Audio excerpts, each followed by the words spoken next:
जैसा कि आप सब लोग वाकिफ हैं, 29 मई को रात के करीबन 9-9:15 बजे अनंतनाग टाउन में जंगलात मंडी वाली साइड में एक टेररिस्ट अटैक जो है वो पेश आया था और उसमें एक उधमपुर के लोकल दीपू कुमार दीपू उनका जो है इस टेररिस्ट एक्ट में उनका कत्ल किया गया था। और इसके बाद ही हालांकि वो बिल्कुल बरलबे हॉस्पिटल था वो इंसिडेंट साइट और उनको उसके बाद जब वहां शिफ्ट किया गया बट अनफॉर्चुनेटली वो ब्रॉड डेड करार दिए गए। उसके बाद उसके साथ ही हमारी जो सर्च ऑपरेशंस और इन्वेस्टिगेशन और जो तफ्तीश वगैरह हुई और इसमें हमारे पास जो टेक्निकल लीड्स आई सामने और उसके साथ साथ जो हमारी बाकी इन्वेस्टिगेशन हुई उस इन्वेस्टिगेशन की बेसिस पे जो है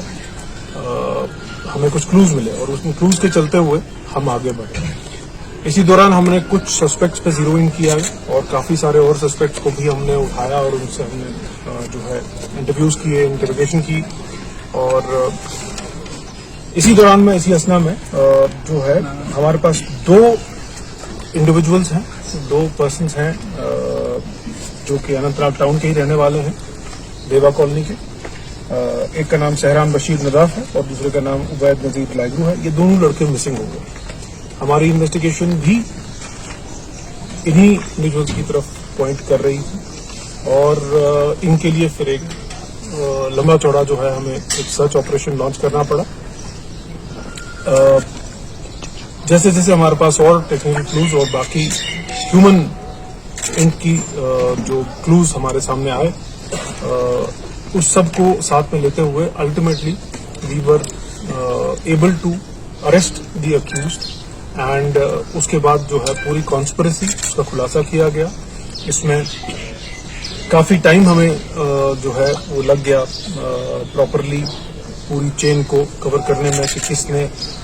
वेपन सप्लाई किया था और किसने रेकी की थी और कैसे उस पूरे वाक़े को अंजाम दिया गया था और कैसे उसमें प्रॉपर प्लानिंग के तहत प्रॉपर कॉन्स्पिरेसी के तहत जो है directions Pakistan based handler Khalid Kamran जो कि जैश मोहम्मद या उसका फ्रंट ऑर्गेनाइजेशन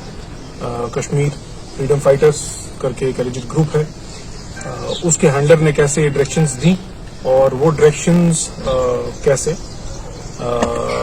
बामल लाई गई और ये पूरी कॉन्स्पिरेसी का खुलासा हो गया है। और जैसा कि आपको जो हमारा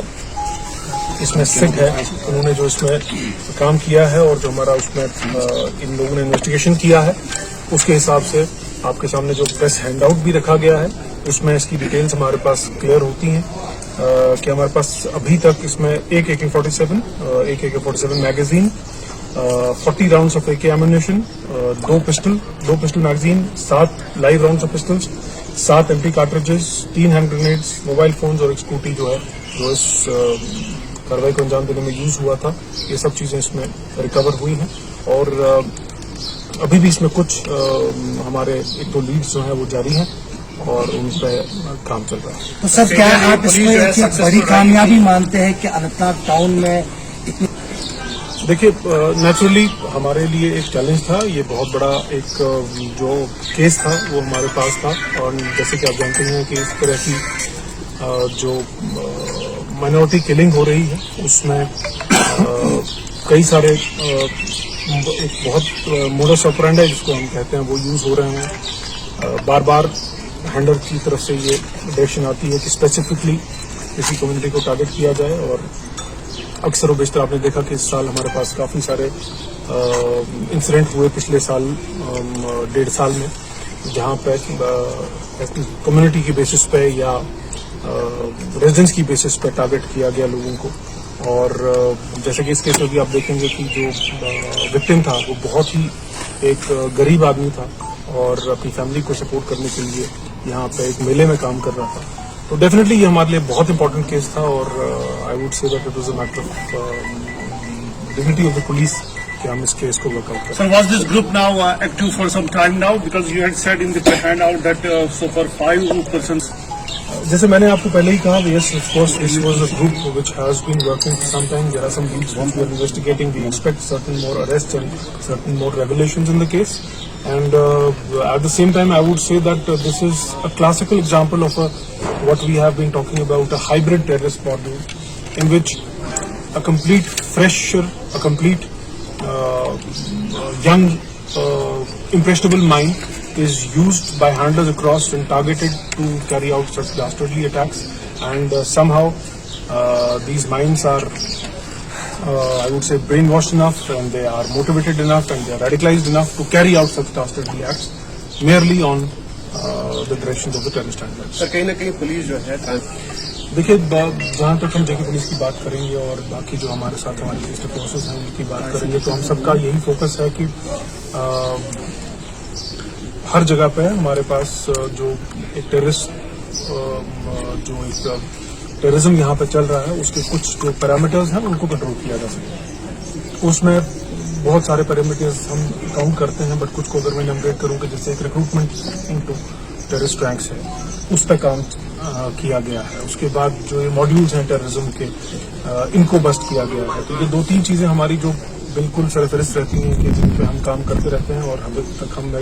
मैं ये सोचता हूँ कि काफी खासी कामयाबी मिली है जेके पुलिस को और बाकी फोर्सेस को इस सब चीज को कंट्रोल करने में, और वो जो हमारे इकदाम हैं वो जारी और सारी रहेंगे। तो सर क्या उनको एक बात, देखिए, इसमें बहुत सारे इन्वेस्टिगेशन में हम बात करते हैं कि इसमें कुछ मॉड्यूल्स होते हैं जो अलग अलग काम करते हैं, और उसके बाद इसमें कुछ नोड्स होते हैं जहाँ पे आपके ये पॉइंट्स इंटीग्रेट होते हैं, और उन इंटीग्रेशन पॉइंट्स की तरफ ही हम काम करने की कोशिश कर रहे हैं। डेफिनेटली एक हमारे लिए कामयाबी है, तो जो एडवर्सरी है उसके लिए झटका तो है ही है, और इसमें कोई दो राय नहीं। सर अमरनाथ पहले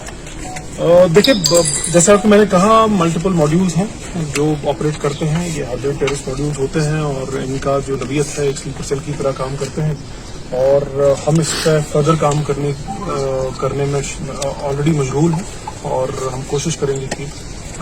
ऐसे जितने भी मॉड्यूल्स हैं उन सबको हम बस्ट कर पाएं।